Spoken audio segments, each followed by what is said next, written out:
You're listening to How to Walk on Sunshine, your guide to joyful living. I'm your host, Alexia.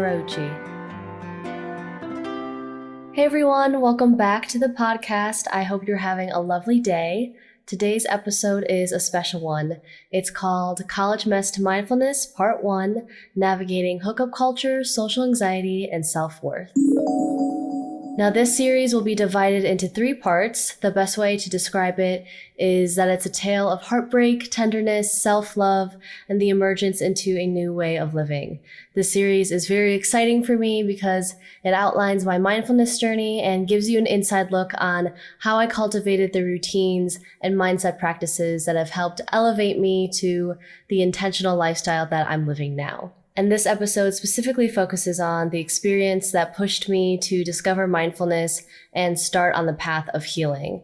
And by the title, you already have a hint of what it's going to be about. You're definitely going to get some juicy details. But there's a little twist in this episode because I will be telling it through 2 different lenses. The first one being an honest portrayal of how I felt and reacted at the time. And the second one is how my current self would behave if put in the same situation. So we've got some past and current self duo going on, which means there will be particular moments where I stop the story to reflect on how I could have taken a more meaningful, mindful approach. So this is both a way for me to take hold of the narrative and see it through a different perspective. And it's also a chance to show you guys the clear difference and change in my mentality. So let's get started. Everyone grab some tea, grab some popcorn, get comfy, because this is going to be a long, wild ride, and we are about to time travel back to my past. So the mission starts in 3, 2, 1. It all begins August 2018, my freshman year of college. I was excited and thriving off the energy of summer, ready to put myself out there and meet new people. And by that point, classes just started, and I was on my 3rd or 4th day trying to perfectly organize my tiny little dorm room when my suite mate came in with some exciting news. And it was that there were some boys in the hall lounge. I know, right? That was the exciting news. And she met them and she was wondering if I wanted to meet them too. So of course I said yes. I was ready to get out of my room and meet new people. So I followed her down to the hall lounge, and there were 4 guys sitting at the table there. And there are only going to be 2 at the forefront of the story. So their code names are Ethan and Troy. Gotta remember those because they are going to be coming up a lot in this story, one more so than the other.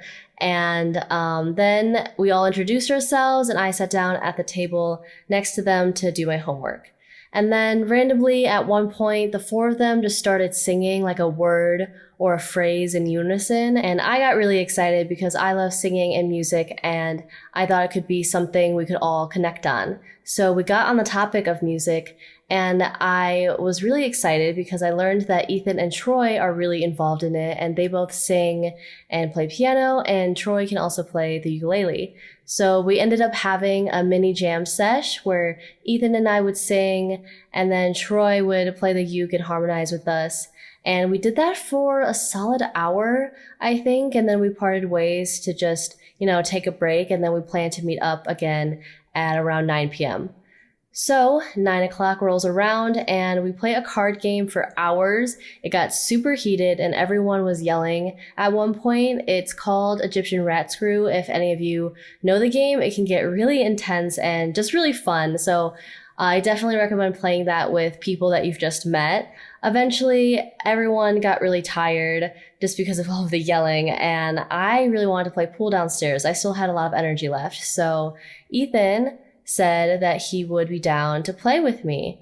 And at that point, I had kind of an idea. I was like, oh, maybe he's interested. I don't know, but I didn't want to read too much into it. And so I was like, cool. And we went down to the basement, and it was just him and me completely by ourselves. And things started to get a little flirty and lighthearted. And we played many rounds of pool.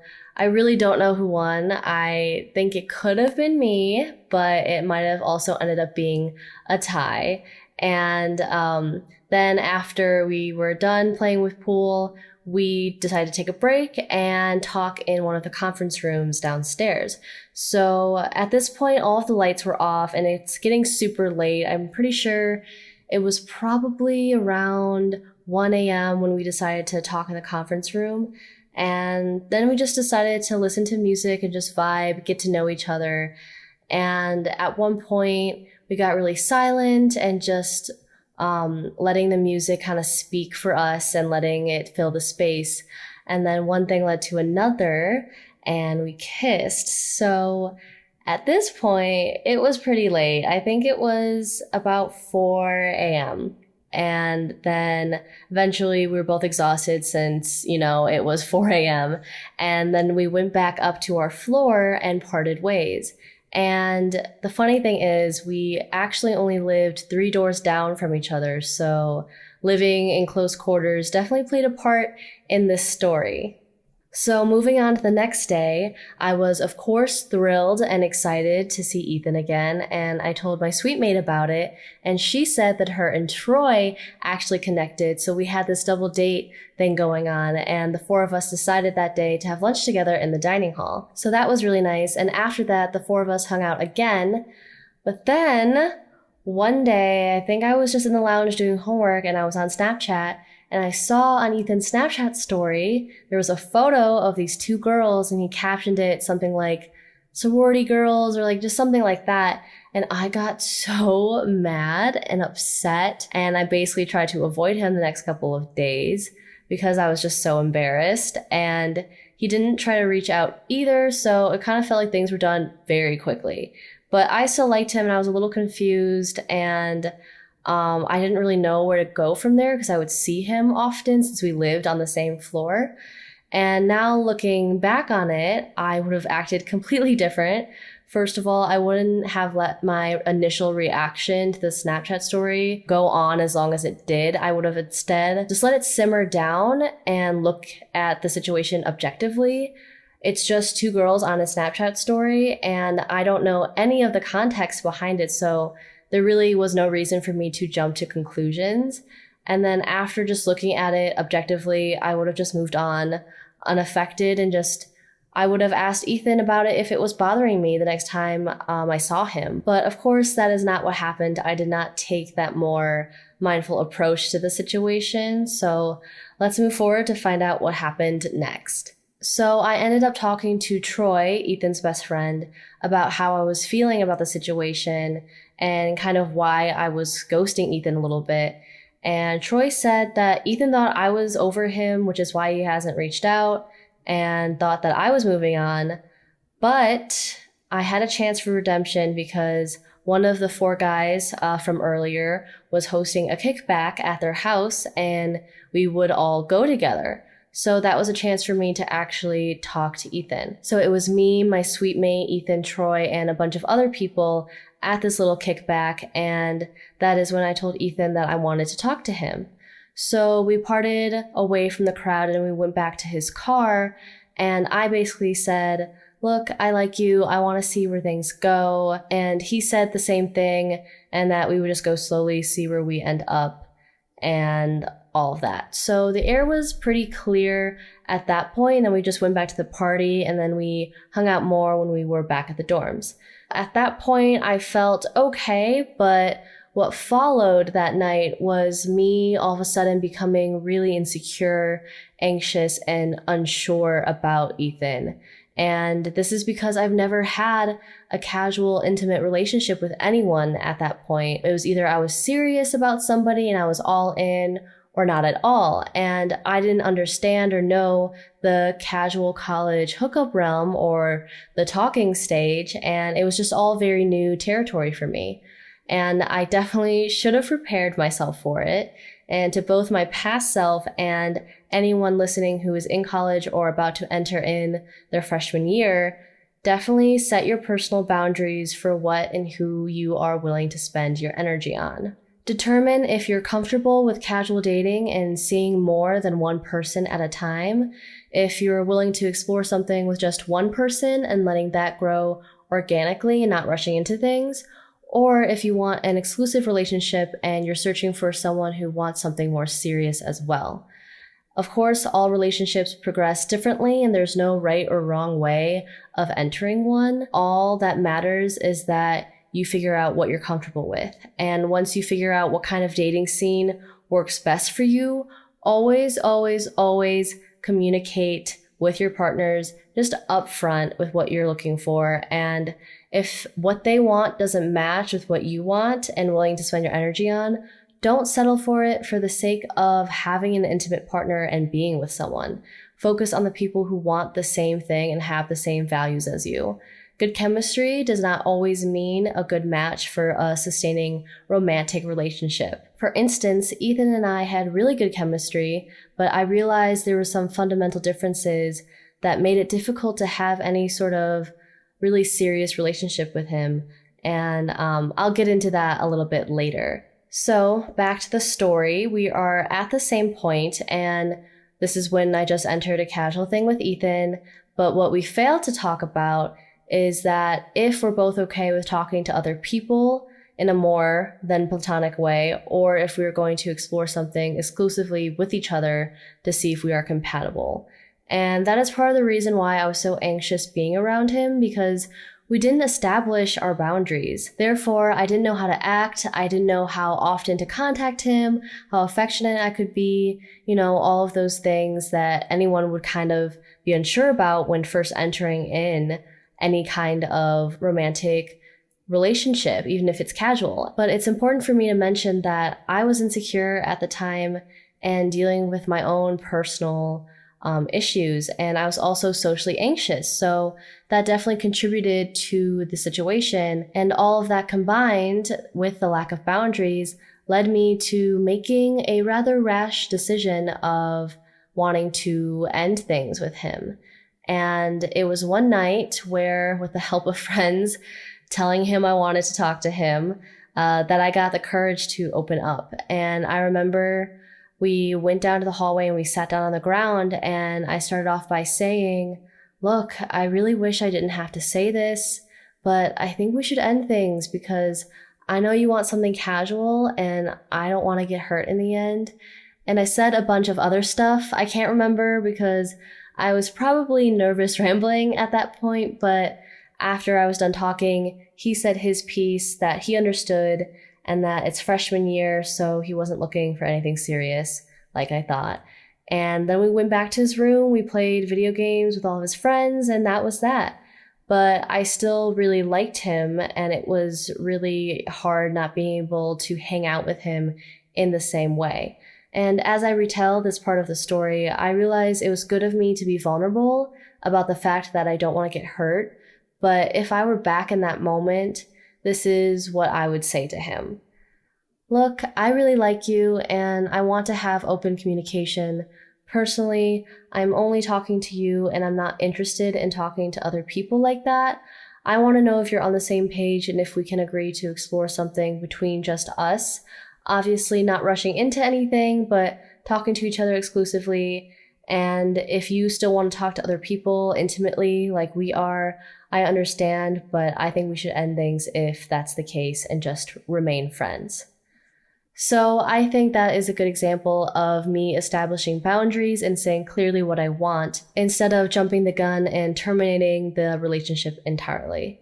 But let's get back to the story. So the next night, post the ending of this casual relationship with Ethan, I walk past his dorm room on the way to a party, and I see a bunch of girls exiting his room, like a whole corral of them, and they're hugging him and his roommate and saying it was so nice to meet them. And I'm standing there like, what the fuck?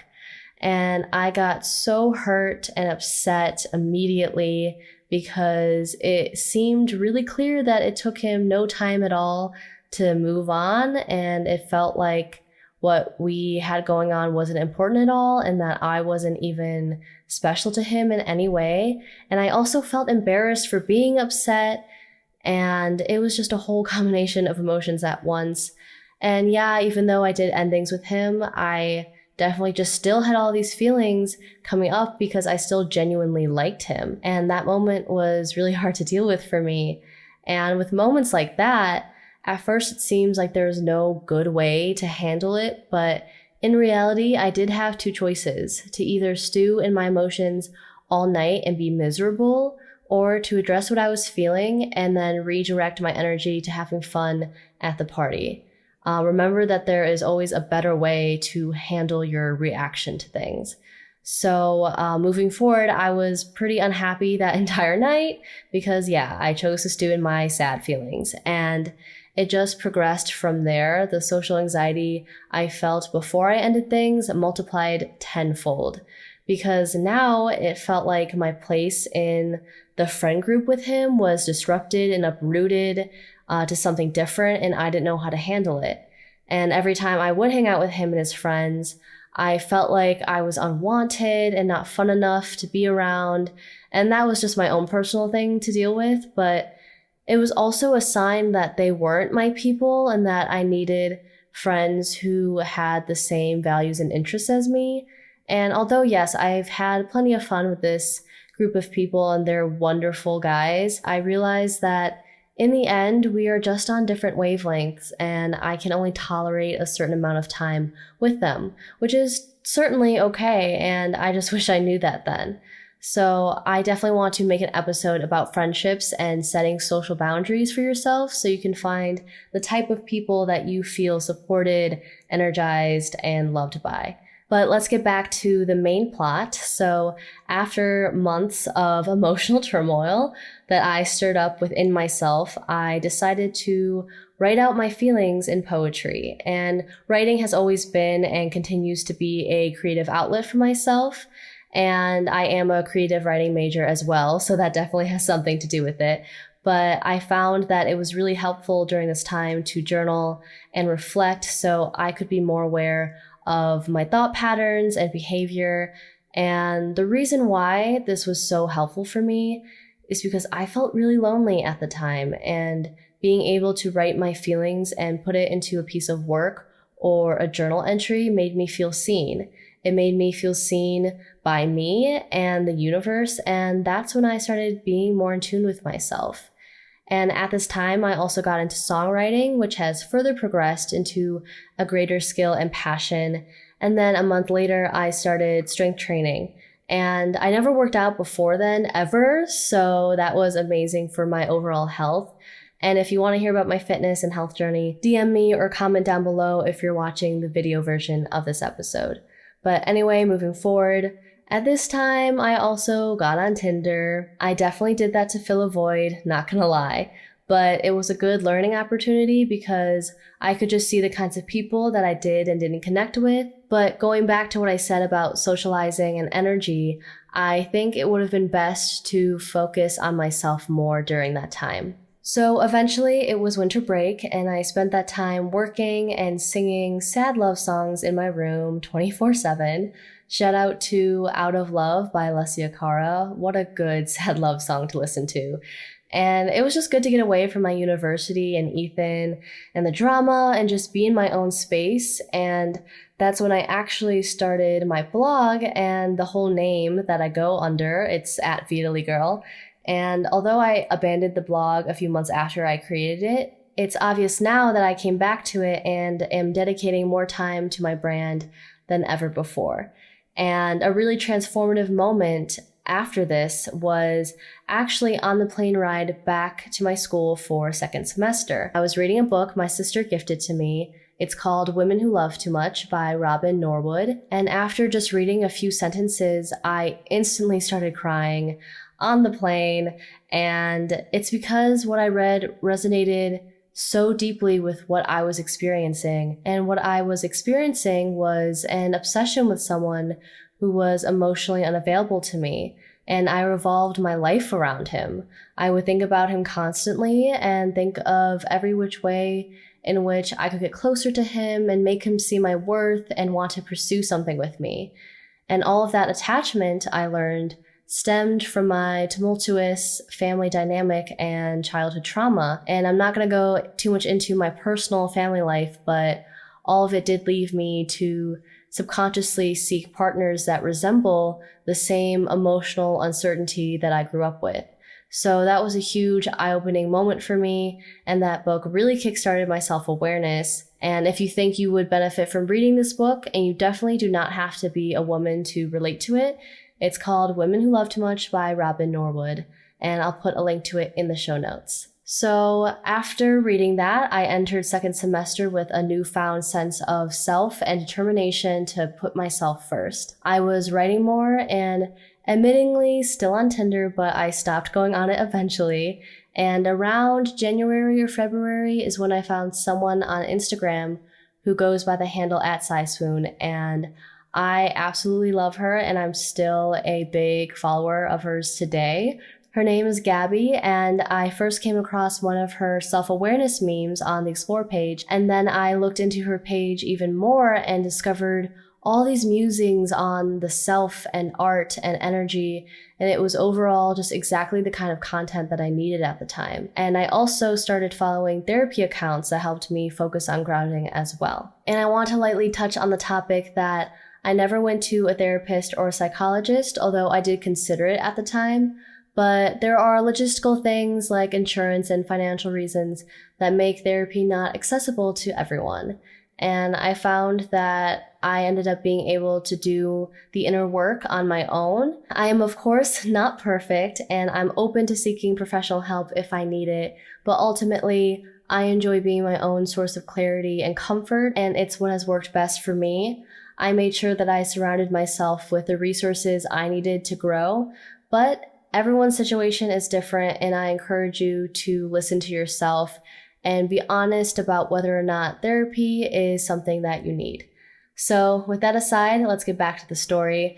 At this point, it's the end of March, and I was actually hanging out with Ethan again. And I know what you guys might be thinking, girl, why did you go back to hanging out with him?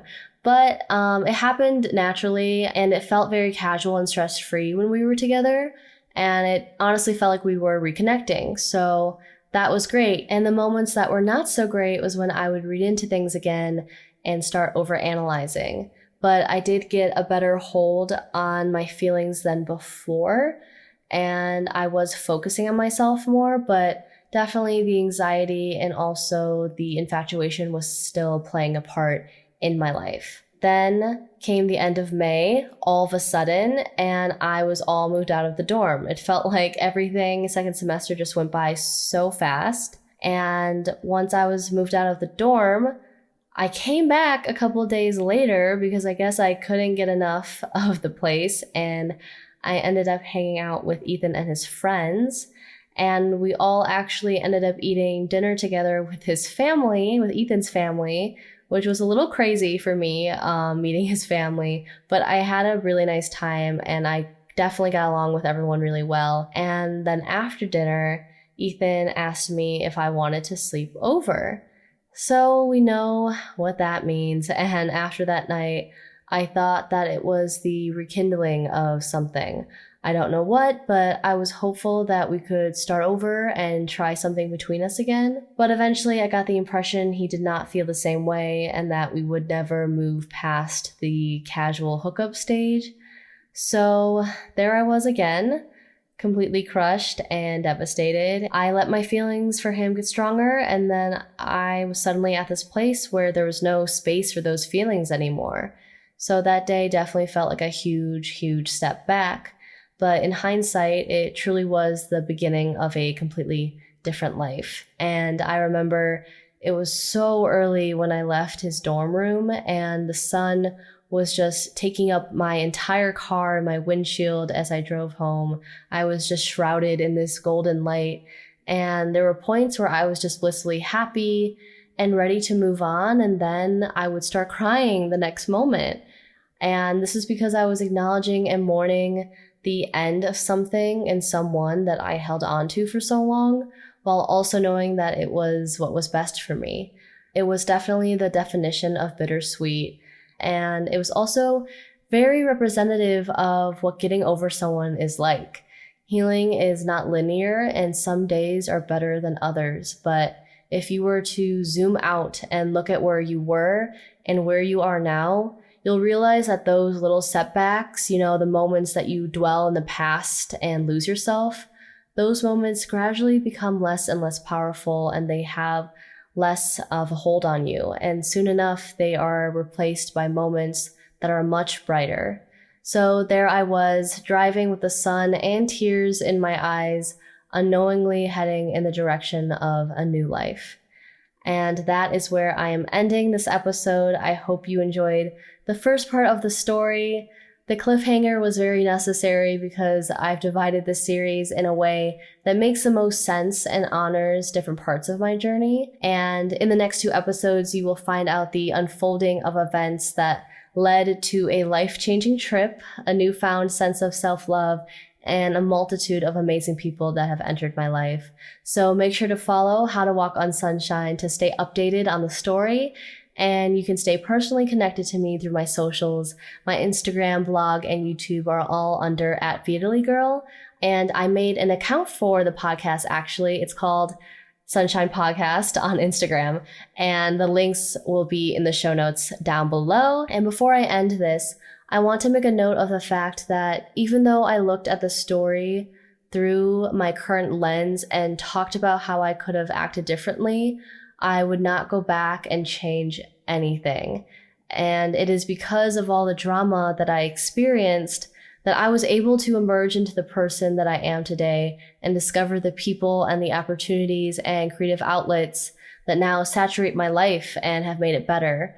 So to anyone who is experiencing what looks like a rough patch, you have the chance to turn it around and change the narrative.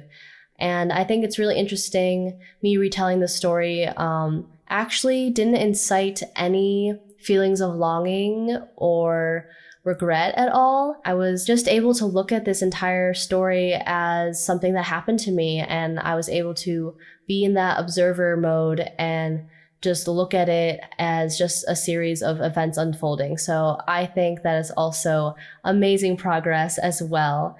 And I really hope that you enjoyed the story truly and want to stay updated with my mindfulness journey. So with that, I want to offer up an affirmation for all of us to hold on to after this episode ends. And I'm going to incorporate a final affirmation at the end of each episode from now on because I think they're super sweet and helpful.